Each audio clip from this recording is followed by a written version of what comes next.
So hello everyone, জাভাস্ক্রিপ্টের এই পর্বে আপনাদের সবাইকে স্বাগত জানাই।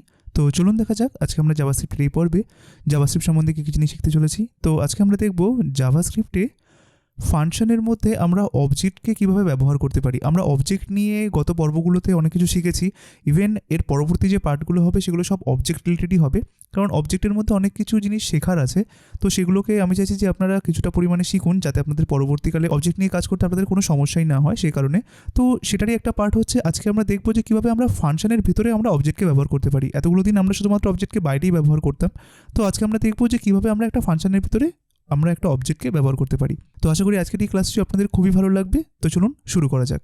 তো চলুন সবার প্রথমে আমরা আমাদের ফোল্ডার স্ট্রাকচারটাকে তৈরি করে নিই। তো তার জন্য চলে যাব হচ্ছে আমরা ই ড্রাইভের মধ্যে, তারপরে আমরা চলে যাব হচ্ছে জাভাস্ক্রিপ্ট ক্লাসেস, অ্যান্ড দেন এখান থেকে আমরা চলে যাব হচ্ছে এই ক্লাসটাতে। তো আমি একটা কাজ করি, এটাকে জাস্ট একবার কপি পেস্ট করে নিলাম, আর এটাকে জাস্ট রিনেম করে আমরা জাস্ট 64-এ কনভার্ট করে নিলাম। তো চলুন আমরা ভিএস কোডটাকে একবার ওপেন করে নিই, আর ভিএস কোডের মধ্যে আমরা এই 64 বলে ফোল্ডারটাকে নিয়ে আসি।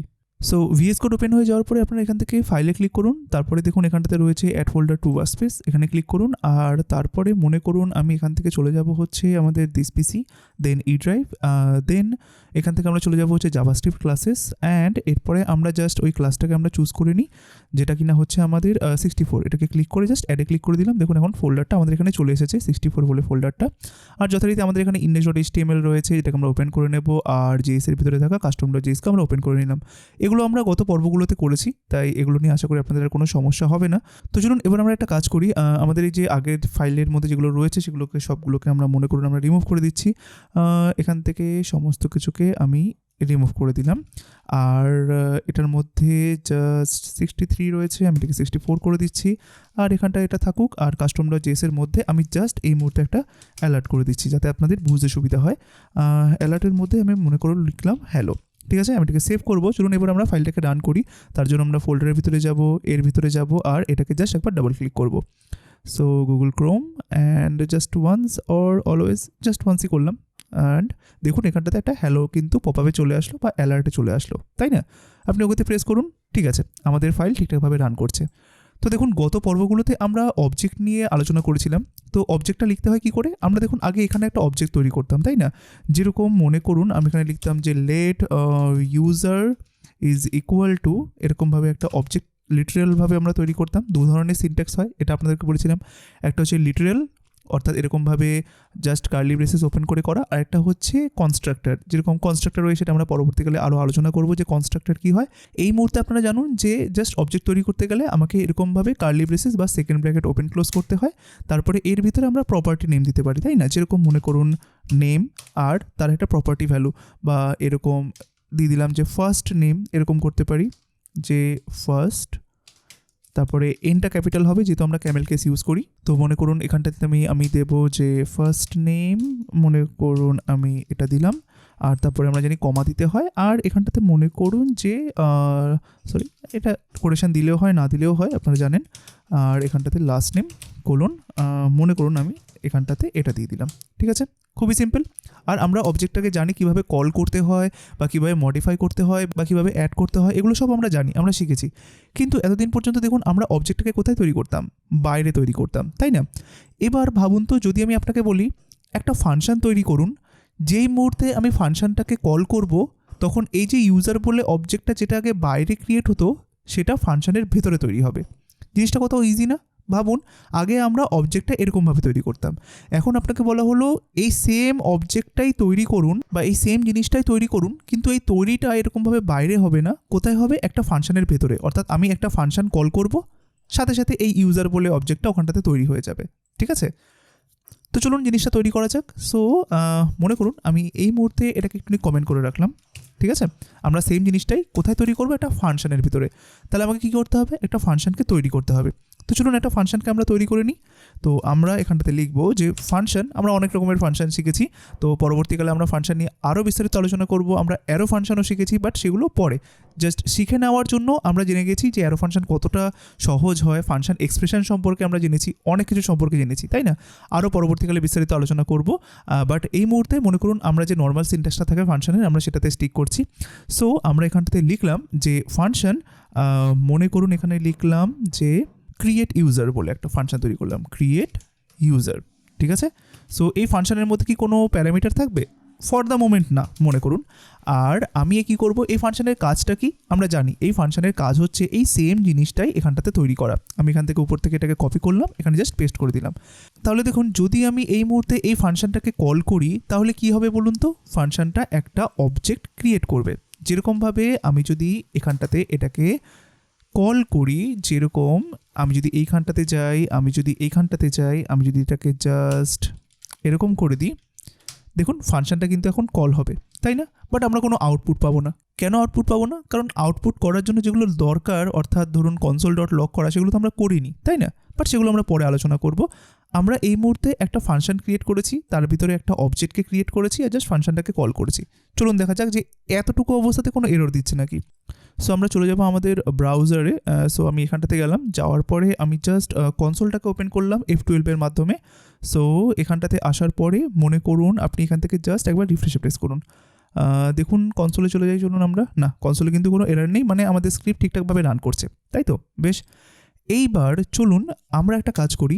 এই যে ফাংশনটার ভিতরে একটা অবজেক্ট তৈরি হলো, ঠিক এইখানটাতেই অবজেক্টের প্রপার্টিগুলোকে আমরা ইউজ করি, অর্থাৎ ফাংশনের ভেতরেই, ফাংশনের বাইরে নয়। এই মুহূর্তে বাইরে নয়, বাইরেটা আমরা পরে দেখাবো। বাট আমরা ফাংশনের ভেতরেই একটা অবজেক্ট তৈরি করলাম, আর এই অবজেক্টের ভেতরেই মনে করুন আমি একটা console.log করতে চাইছি। সো console.log, আর এই লগের মধ্যে কে থাকবে? আমি কাকে অ্যাক্সেস করতে চাইছি? ইউজারকে। তাই আমরা দু ধরনের নোটেশন শিখেছি। অ্যাকচুয়ালি ডট নোটেশনের মাধ্যমে ইউজারের বা কোনো একটা অবজেক্টের প্রপার্টিকে ইউজ করতে পারি আমরা, আরেকটা কি স্কোয়ার ব্র্যাকেটের মাধ্যমে বা থার্ড ব্র্যাকেটের মাধ্যমে, তাই না? তাই মনে করুন আমি ডট নোটেশনটা ইউজ করলাম, যে ইউজার ডট ফার্স্ট নেম। আমরা কিন্তু দুটোরই পাওয়ার দেখেছি, ডটের পাওয়ার কতটুকু হয়, স্কোয়ার ব্র্যাকেটের পাওয়ার কতটুকু হয়, যেগুলো নিয়ে আমাদের প্রিভিয়াস পর্বগুলোতে আলোচনা হয়েছে। আপনারা যারা নতুন তারা কাইন্ডলি আগের পর্বগুলো দেখে নেবেন, দেখবেন এখান থেকে অনেক ইন্টারেস্টিং জিনিস আপনারা শিখতে পারবেন।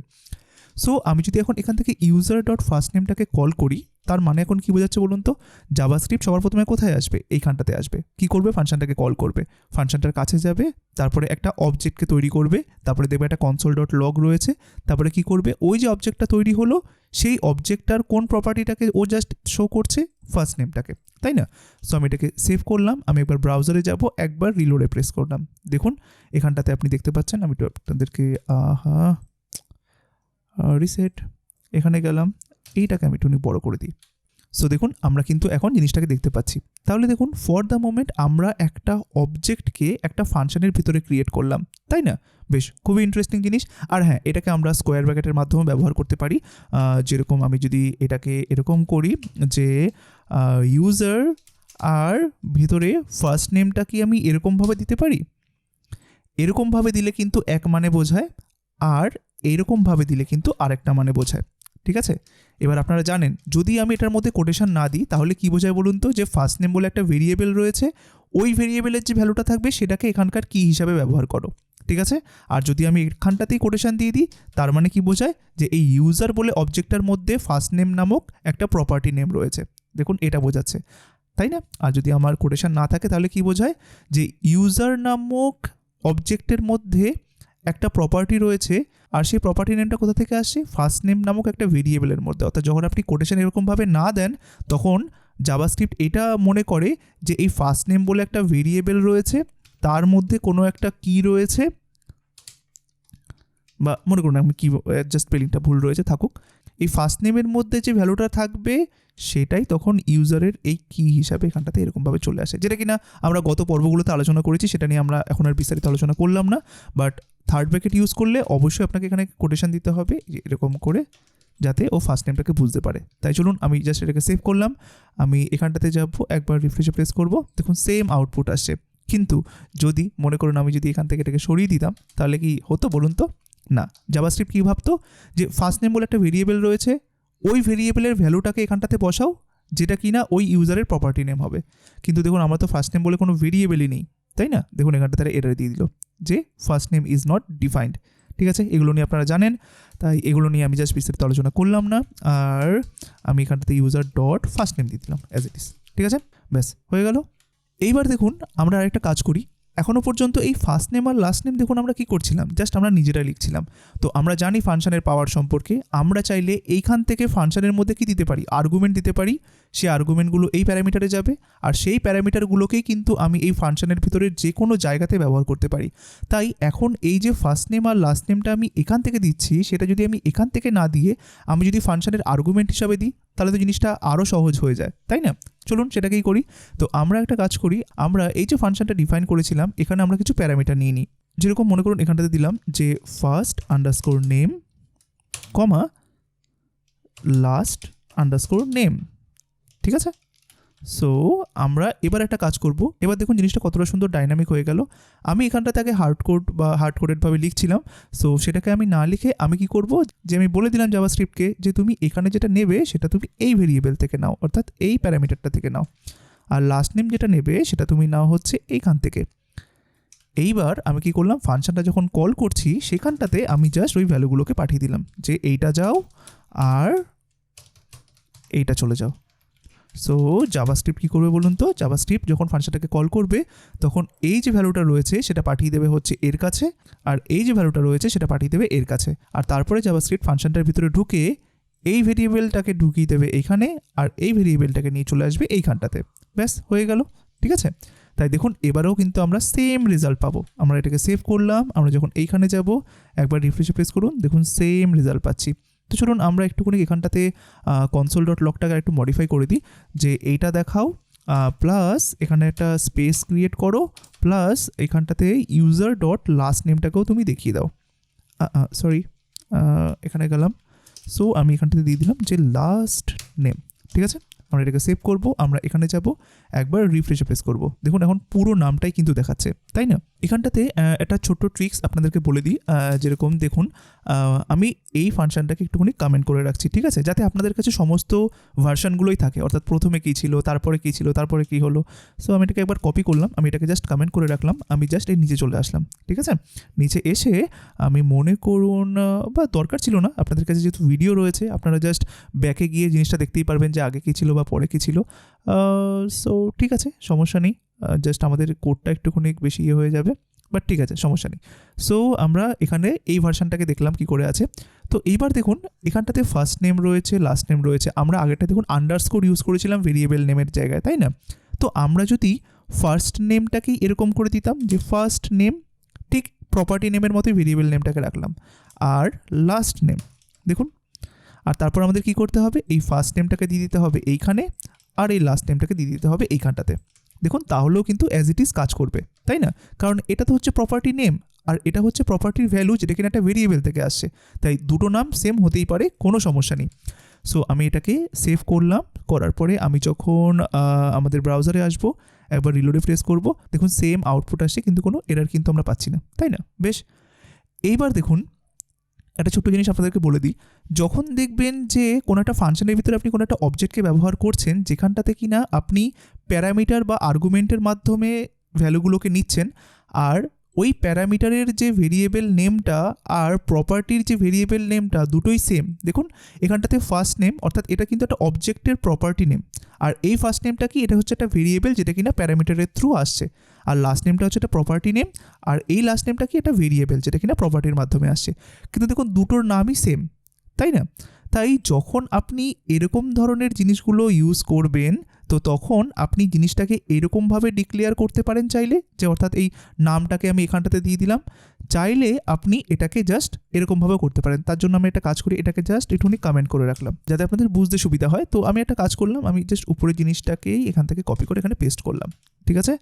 সো দেখুন আমরা এখানটাতে কী করলাম, আগের ফরম্যাটটা ছিল এরকম, অর্থাৎ ফার্স্ট নেম ছিল প্রপার্টি নেম, তার মধ্যে ভেরিয়েবল নেম, লাস্ট নেম ছিল একটা প্রপার্টি নেম, তার মধ্যে ভেরিয়েবল নেম। তাই যখন আমরা দেখবো যে প্রপার্টি নেম আর ভেরিয়েবল নেম সেম, তখন আমরা চাইলে এই ফরম্যাটটাকে বাদ দিয়ে আমরা জাস্ট এরকমভাবে ব্যবহার করে দিতে পারি, জাস্ট একটা একটা করে দিয়ে দিন, ব্যাস। দেখুন আর কিচ্ছু লাগবে না, ঠিক আছে? অর্থাৎ এরকম সিনট্যাক্স যখন আপনি দেবেন, তখন জাভাস্ক্রিপ্ট ভেবেই নেবে যে এই যে ফার্স্ট নেম, এগুলো কি বলুন তো, এগুলো হচ্ছে কিন্তু এখন এক একটা ভেরিয়েবল। এই যে দেখুন এই ভেরিয়েবলটাই এখানে দেওয়া হলো, এই ভেরিয়েবলটাই এখানে দেওয়া হলো। জাভাস্ক্রিপ্ট অটোমেটিক্যালি এর আগে এর প্রপার্টি নেমগুলোকে সেম এই ভেরিয়েবল নাম হিসাবেই দিয়ে দেবে, অর্থাৎ জাভাস্ক্রিপ্ট অটোমেটিক্যালি এই কাজটা করে দেবে।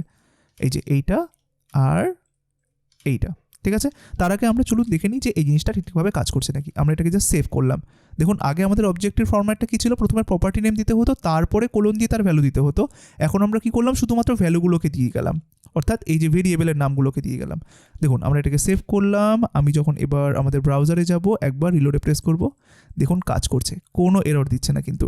কারণ কি? কারণ জাভাস্ক্রিপ্ট এখানটাতে ম্যানুয়ালি জিনিসটা করে দিচ্ছে। যখন আপনি চাইবেন যে আপনি যে প্রপার্টি ভ্যালুটা দিয়েছেন, এক্ষেত্রে আমাদের প্রপার্টি ভ্যালুটা কার মধ্যে রয়েছে বলুন তো? এই ফার্স্ট নেম বলে ভেরিয়েবলটার মধ্যে রয়েছে। এবার আপনি কি করলেন, এই ভেরিয়েবলটা এখানটাতে দিয়ে দিলেন। এবার আপনি যদি চান যে এই ভেরিয়েবলের নাম যেটা, সেটাই ওর প্রপার্টি নাম হোক, তাহলে আপনাকে কিচ্ছু করতে হবে না, জাস্ট ভেরিয়েবলের নামটা দিয়ে ছেড়ে দিন। জাভাস্ক্রিপ্ট অটোমেটিক্যালি আপনার জন্য এই কাজটা করে দেবে। অর্থাৎ এক্ষেত্রে ভেরিয়েবলের নাম কি? First name. জাভাস্ক্রিপ্ট অটোমেটিক্যালি আপনার জন্য এরকম একটা জিনিস বানিয়ে দেবে। আবার এক্ষেত্রে এটাও সেম। দেখুন এক্ষেত্রে আপনি চাইছেন যে এই লাস্ট নেম বলে যেটা রয়েছে সেটাই আপনার প্রপার্টি নেম হোক, জাভাস্ক্রিপ্ট আপনার জন্য এই কাজটা করে দেয়। ঠিক আছে? আপনাকে শুধুমাত্র কি করতে হবে, আপনাকে এখানটাতে কিছুই লিখতে হবে না। যেহেতু আপনি চাইছেন যে ভেরিয়েবলের নাম যেটা সেটাই প্রপার্টি নাম হয়ে যাক, তো তখন আপনি জাস্ট এরকমভাবে ইউজ করবেন, ব্যাস, আর কোনো কিছু নয়। দেখুন কতটা ইজি। আর মাঝে মাঝে এই জিনিসটা খুবই ইউজফুল হয়, কারণ কেন আমি এরকমভাবে আবার ফার্স্ট নেম লিখতে যাব, যেখানটাতে আমি জানি যে এইটা আর প্রপার্টি নেম সেম হোক, তাই সেক্ষেত্রে জাস্ট ভেরিয়েবলের নামগুলো দিয়ে দিন, তাহলেই হবে। সেভ করলাম, এখানে যাব, রিফ্রেশ প্রেস করব, দেখুন জিনিসটা কিন্তু কাজ করছে, তাই না? তো এরপরে কোশ্চেন হচ্ছে, আচ্ছা এখানে তো নয় আমি এটা চাইছি যে এইখানটাতে আপনার যেটা প্রপার্টি নেম হবে বা ভেরিয়েবলের নাম যেটা থাকবে সেটাই প্রপার্টি নেম হিসাবে থাকবে। যদি আমি এখানটাতে আমার নিজস্ব কোনো একটা কি ভ্যালু অ্যাড করতে চাই, যেটা কিনা এই লিস্টের মধ্যে নেই বা এখানটাতে আমি নিচ্ছি না, তাহলে কি সেটা পসিবল? অবশ্যই পসিবল। আপনি চাইলে যেরকমভাবে আপনারা জানেন যে কীভাবে প্রপার্টি নেম আর ভ্যালুর একটা পেয়ার তৈরি করতে হয় বা কি ভ্যালু পেয়ার তৈরি করতে হয়, সেভাবে করে দিন। মনে করুন আমি এখানটাতে লিখলাম ফেভ সাবজেক্ট বলে একটা কি অ্যাড করলাম, আর যেটার মধ্যে ভ্যালু থাকলো মনে করুন জেএস। এই যে দেখুন, অর্থাৎ এক্ষেত্রে জাভাস্ক্রিপ্ট কী করবে, দেখুন এটার আগে যেহেতু আমি কি এর ভ্যালুটা দিইনি, অর্থাৎ প্রপার্টি নেমের যে সিনট্যাক্সটা হয় সেটা যেহেতু দিইনি, তাই জাভাস্ক্রিপ্ট কী করবে, এই যে ভেরিয়েবলের নাম যেটা সেটাই ওর প্রপার্টি নেম হিসাবে ডিক্লেয়ার করে দেবে। এটার ক্ষেত্রেও ঠিক তাই। কিন্তু যখনই জাভাস্ক্রিপ্ট দেখবে যে এখানে আমি এই কোলন দেওয়া সিনট্যাক্স ইউজ করেছি, তখন জাভাস্ক্রিপ্ট কী করবে, যে বলবে এটা হচ্ছে তোমার কি আর এটা হচ্ছে তোমার ভ্যালু। তাই দেখুন আমি যদি এটার নিচে এসে আরেকটা কনসোল ডট লগ করি, কনসোল ডট লগ, সো আমি যদি এখানটাতে জাস্ট দিয়ে দিই, কী হবে বলুন তো? কার মধ্যে রয়েছে? এটা ইউজারের মধ্যে রয়েছে, তাই না? ইউজার ডট ফ্যাবসাব, ঠিক আছে? এটাকে সেভ করলাম। চলুন আমরা এখানটাতে যাই, রিফ্রেশ প্রেস করলাম, দেখুন এখন ফেভারিট সাবজেক্টটাও কিন্তু চলে আসলো, তাই না? তাই যেটা খুশি আপনি সেটাই করতে পারেন, কোনো সমস্যা নেই। আমি এখানটাতে দেখালাম কীভাবে আপনি শর্টকাট ওয়েতে করতে পারেন, বা ট্রিক্সটা বললাম যে কখন আপনি এরকম ওয়েতে করবেন। আবার পাশাপাশি এটার সাথে যখন আপনি চাইবেন যে আপনি নিজস্ব একটা কী দেবেন, তার একটা ভ্যালু থাকবে, তার সিনট্যাক্স হচ্ছে এইটা, ঠিক আছে? তো আশা করি আপনারা জিনিসটা বুঝতে পারলেন। সো আমরা একটা কাজ করি, আমরা জাস্ট সমস্ত কিছুকে রিমুভ করে দিই, জাস্ট যেহেতু আপনারা ভিডিও থেকে সেগুলো দেখতে পারবেন, সমস্যা হবে না।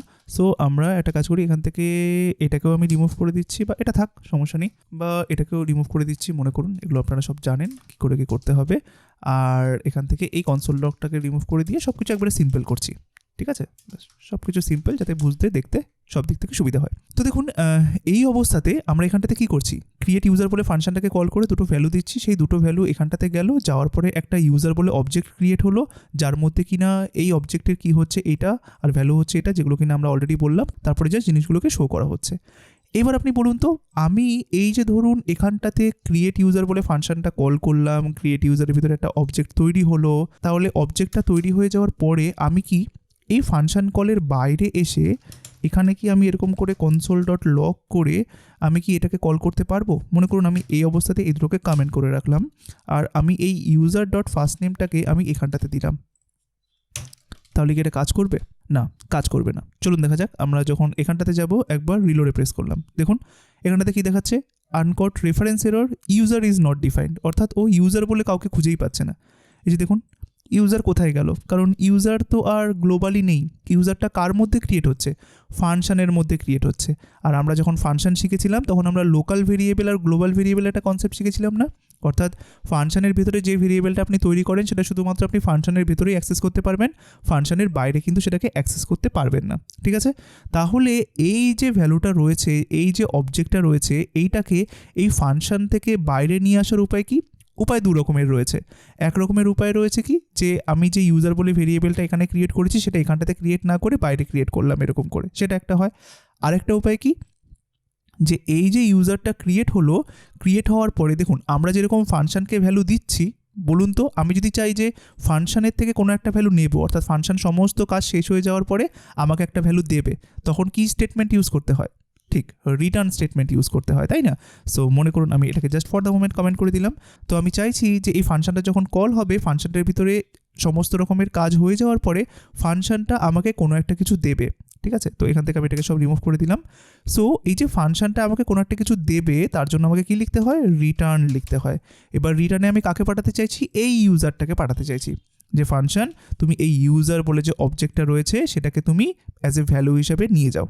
ঠিক আছে, আমি তোমাকে এটা দিলাম। তো ফাংশনটা যখন জাভাস্ক্রিপ্ট কী করবে, জাভাস্ক্রিপ্ট ফাংশনটাকে কল করবে, কল করার পরে এই ভ্যালুটাকে পাঠিয়ে দেবে এইখানে, এই ভ্যালুটাকে পাঠিয়ে দেবে এইখানে, তারপরে পুরো অবজেক্টটা ক্রিয়েট করবে। ক্রিয়েট করার পরে জাভাস্ক্রিপ্ট কী করবে, এখান থেকে রিটার্ন ইউজার অর্থাৎ জাভাস্ক্রিপ্ট এই ভ্যালুটাকে সাথে নিয়ে আবার ফিরে আসবে কোথায়? এইখানটাতে। তাহলে বলুন এই যে পুরো ফাংশনটা রয়েছে, এই ফাংশনটা এখন কোন ভ্যালুটাকে নিয়ে রয়েছে বলুন তো? এই যে এই ইউজার বলে যে ভ্যালুটা রয়েছে সেটাকে কিন্তু নিয়ে রয়েছে। তাহলে এখন তো ফাংশন একটা ভ্যালুকে নিয়ে রয়েছে, তাহলে আমাদের কাজ কি? যখনই আমরা কোনো একটা ভ্যালু পাবো সেটাকে আমরা কোথায় স্টোর করি? আমরা স্টোর করি হচ্ছে একটা ভেরিয়েবলের মধ্যে, তাই না? তাই আমরা চলুন এখানে একটা ভেরিয়েবল ক্রিয়েট করে নিই। লেট মনে করুন নিউ ইউজার বলে একটা ভেরিয়েবল তৈরি করলাম, ইজ ইকুয়াল টু এরকমভাবে দিয়ে দিলাম। ঠিক আছে, তো দেখুন এখন কি হবে, জাভাস্ক্রিপ্ট এই ফাংশনটাকে কল করবে।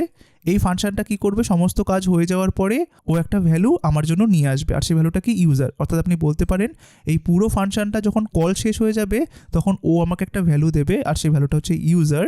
আর সেই ইউজার বলে ভ্যালুটাকেই আমি আবার কার মধ্যে স্টোর করছি? নিউ ইউজারের মধ্যে স্টোর করছি। অর্থাৎ ইউজার বলে ভেরিয়েবলটার মধ্যে যাই ভ্যালু থাকুক না কেন সেটা এখন আমি কার ভ্যালু হিসাবে করে দিলাম? নিউ ইউজারের হিসাবে করে দিলাম। ঠিক আছে, তাই দেখুন আমি যদি এখন কন্ট্রোল জেড করি, ঠিক আছে, দেখুন জিনিসটা এখন এরকমভাবে হবে। তাহলে দেখুন এই অবস্থাতে এসে আমরা এখানটাতে কি করতে পারি, এখানটাতে আমি কনসোল ডট লগটাকে ওপেন করলাম। যেহেতু আমি জানি যে ফাংশনটা কাজ হয়ে যাওয়ার পরে আমাকে একটা ভ্যালু দিচ্ছে, সেটা কি? এই যে এই ভ্যালুটা যেটা আমি চাইছিলাম সেটাই কিন্তু এখন আমাকে ফাংশনটা দিচ্ছে, কিন্তু দেওয়ার পরে আমি সেই ভ্যালুটাকে একটা নতুন ভেরিয়েবলের মধ্যে স্টোর করছি নিউ ইউজার বলে। তাহলে আমি এখানটাতে ইউজার লিখবো না নিউ ইউজার লিখবো বলুন তো? ঠিক, নিউ ইউজার লিখবো। কারণ কি? কারণ ফাংশন আমাকে যে ভ্যালুটা দিল সেটা তো আমি আর ইউজার বলে ভেরিয়েবলের মধ্যে স্টোর করিনি। আমি কোন ভেরিয়েবলের মধ্যে স্টোর করেছি? নিউ ইউজার বলে ভেরিয়েবলটার মধ্যে। তাই আমি যদি এখন এই ধরনের প্রপার্টিকে অ্যাক্সেস করতে চাই, তাই আমাকে কি লিখতে হবে? এই যে new user dot first name. তাহলে দেখুন আমি যখন এটাকে সেভ করব, আমি যখন এইখানে যাব একবার রিলোডে প্রেস করব, দেখুন আমার কিন্তু ফার্স্ট নেমটা চলে আসলো। ঠিক আছে, কতটা ইজি না? কারণ আমরা দেখুন ফাংশন সম্পর্কে খুব বিস্তারিত আলোচনা করেছি, সেখানটাতে দেখেছি প্যারামিটার কী হয়, আর্গুমেন্ট কী হয়, রিটার্ন স্টেটমেন্ট কী হয়, আর ওই রিটার্ন হওয়া ভ্যালুটাকে কীভাবে আমরা ব্যবহার করতে পারি। দেখুন এই ফাংশনটা কী কাজ করছে, একটা কাজ করছে, কাজ হয়ে যাওয়ার পরে আমাকে একটা ভ্যালু রিটার্ন করছে, আর সেই রিটার্ন হওয়া ভ্যালুটা কি? এই যে এই ইউজারটা। ঠিক আছে, তাই ওই ইউজারটাকেই আমি আবার কাকে অ্যাসাইন করে দিলাম? নিউ ইউজারকে। তাই ইউজারের যা ভ্যালু আর নিউ ইউজারের তাই ভ্যালু সব সেম হয়ে গেল। তাই আগে যেরকম আমরা এখানটাতে user dot first name call করতাম, সেরকমভাবে আমি এখন নিউ ইউজার ডট ফার্স্ট নেমকে কল করতে পারি। দেখুন নতুন একটা ইউজার ক্রিয়েট হয়ে গেল, তাই না? কতটা ইজি। আমি যদি এখন এখানে যাই, রিলোডে ক্লিক করলাম, দেখুন একটা নতুন ইউজার ক্রিয়েট হয়ে গেল, তাই না? এইবার মনে করুন আমি এখানটাতে আবার একটা নতুন ইউজার ক্রিয়েট করতে চাইছি, তাই লেট মনে করুন নিউ ইউজার 2, ঠিক আছে, ইজ ইকুয়াল টু, তাই আমি আবার এই ফাংশনটাকে কল করলাম। কল করার পরে মনে করুন এখানে কিছুটা দিয়ে দিলাম, মনে করুন এই ভ্যালুটা দিয়ে দিলাম। ঠিক আছে, এটা দিয়ে দিলাম। সো এইবার বলুন তো যে এইখানটাতে কী হবে? জাভাস্ক্রিপ্ট আবার এই ফাংশনটাকে কল করবে, এই প্যারামিটার ভ্যালুগুলোকে নিয়ে যাবে, তারপরে আমাকে একটা জিনিস রিটার্ন করবে। রিটার্নটা কী করবে? এইটা। আর সেই রিটার্ন হওয়া ভ্যালুটাই আমি আবার নিউ ইউজার 2 এর মধ্যে দিয়ে দিলাম, তাই না? তাই আমি যদি এখন এখানটাতে কনসোল ডট লগ করি, console dot log new user dot first name, তাহলে দেখবেন যে ও এখানকার ফার্স্ট নেমটাকে আমাকে দিয়ে দেবে, তাই না? রিলোডে প্রেস করলাম, দেখুন এই যে দিয়ে দিল। কতটা ইজি। তাহলে আজকে আমরা দেখলাম যে কিভাবে আমরা ফাংশনের ভেতরে অবজেক্টটাকে ক্রিয়েট করতে পারি, আর তারপরে দেখলাম যে ফাংশনের প্যারামিটারগুলোকে কিভাবে জাস্ট প্রপার্টির ভ্যালু হিসাবে সেট করতে পারি। তারপরে আমরা দেখলাম যে কিভাবে প্রপার্টি নেম আর ভেরিয়েবল নেম যদি সেম হয় তাহলে জাস্ট আমরা এটাকে এরকমভাবে দিতে পারি। তারপরে আমরা দেখলাম যে কিভাবে আমরা ফাংশন থেকে এই যে ইউজারটা আমি ক্রিয়েট করলাম সেটাকেই আবার নিয়ে আসতে পারি, কিভাবে এই রিটার্ন স্টেটমেন্টের মাধ্যমে ভ্যালু হিসাবে। তারপরে দেখুন আমরা জাস্ট এই ফাংশনের বাইরে এসে এই নিউ ইউজারটাকে কিন্তু ব্যবহার করতে পারলাম। প্রথমে কিন্তু আমরা এটা পাচ্ছিলাম না, কারণ কি, কারণ আমরা জানি যে এই ইউজার বলে যে ভেরিয়েবলটা রয়েছে সেটা তো একটা লোকাল ভেরিয়েবল, তাই যাতে আমরা এর ভ্যালুটাকে যাতে বাইরে এসে ব্যবহার করতে পারি তার জন্য দেখুন আমরা এখানে রিটার্ন করলাম। আর রিটার্ন করার পরেই জাস্ট এই ভ্যালুটা আমার বাইরে চলে আসলো। তারপরে বাইরে আসা ভ্যালুটাকে জাস্ট আমরা জাস্ট দেখুন এভাবে ইউজ করতে পারলাম। খুবই ইজি। আর জাভাস্ক্রিপ্ট পুরো অবজেক্টটাই কিন্তু খুবই ইজি। আপনারা যখন পরবর্তীকালে আরও জিনিসগুলো শিখবেন তখন আস্তে আস্তে বুঝতে পারবেন। তো আশা করি আজকের এই ক্লাসটা আপনাদের ভালো লেগেছে। আর আজকের এই ক্লাসে যারা নতুন রয়েছেন তাদেরকে আমি রেকমেন্ড করবো আপনারা এই ভিডিও ডিসক্রিপশনটা অবশ্যই চেক করবেন। সেখানে আমার বিভিন্ন ইউটিউব চ্যানেলের বা বিভিন্ন ফেসবুক পেজের লিঙ্কগুলো দেওয়া রয়েছে। কাইন্ডলি সেই সমস্ত পেজগুলোকে ভিজিট করবেন আর সেগুলোকে ফলো করে রাখবেন, পাশাপাশি ইউটিউব চ্যানেলগুলোতে ভিজিট করে রাখবেন আর সেগুলোকে অবশ্যই সাবস্ক্রাইব করে রাখবেন আর বেল নোটিফিকেশান আইকন অবশ্যই অল করে রাখবেন, যাতে আমি যখনই কোনো নতুন ভিডিও বা নতুন ক্লাস দিই না কেন তার আপডেট যাতে সবার আগে আপনি পেতে পারেন। আর আজকের এই ভিডিওটি কেমন লাগলো আপনাদের অবশ্যই কমেন্ট করে জানাবেন। যদি আপনার ভিডিওটি ভালো লেগে থাকে তাহলে কাইন্ডলি একটি লাইক করে দেবেন, পাশাপাশি ভিডিওটিকে সবার কাছে শেয়ার করে দেবেন। তো দেখা হচ্ছে পরবর্তী পর্বে, সবাই ভালো থাকবেন, ধন্যবাদ।